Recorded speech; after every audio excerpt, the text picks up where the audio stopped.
Today's video, I'm going to teach you how to use Docusign 2025 to sign documents efficiently and easily. Whether you're brand new to electronic signatures or just need a quick refresher, this guide will walk you through the entire signing process step by step. Let's dive right in and get those documents signed.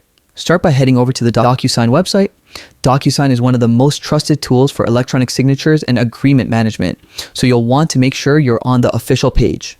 Take a quick look at the URL just to confirm you're on the correct site. This simple check keeps your information secure. Once you're on the home page, look for the login button in the upper right corner, click it and enter your login details. If you don't already have an account, Docusign makes it easy to create one. Just follow the prompts and enter your information accurately.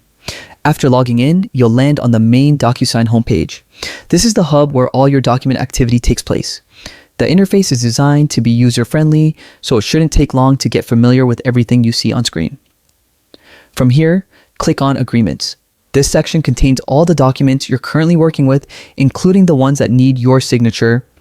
Take a moment to review the document titles so you're selecting the correct one. Next, choose the document you want to sign. You'll see it listed along with any identifying details. Clicking the document will open a full preview, allowing you to confirm you've selected the right file. Now you're ready for the final step, signing the document. Look for the sign button and click it. Docusign will offer several signing options. You can type your signature, draw it by hand, or upload a saved signature image. Choose whichever method feels most comfortable for you. After placing your signature on the document, take a moment to review everything and make sure all details look correct.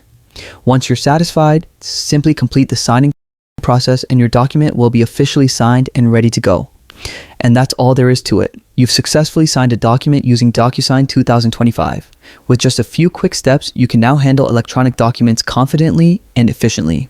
Thank you for joining me today. If you found this tutorial helpful, be sure to subscribe for more easy tech guides and tips. Until next time, happy signing.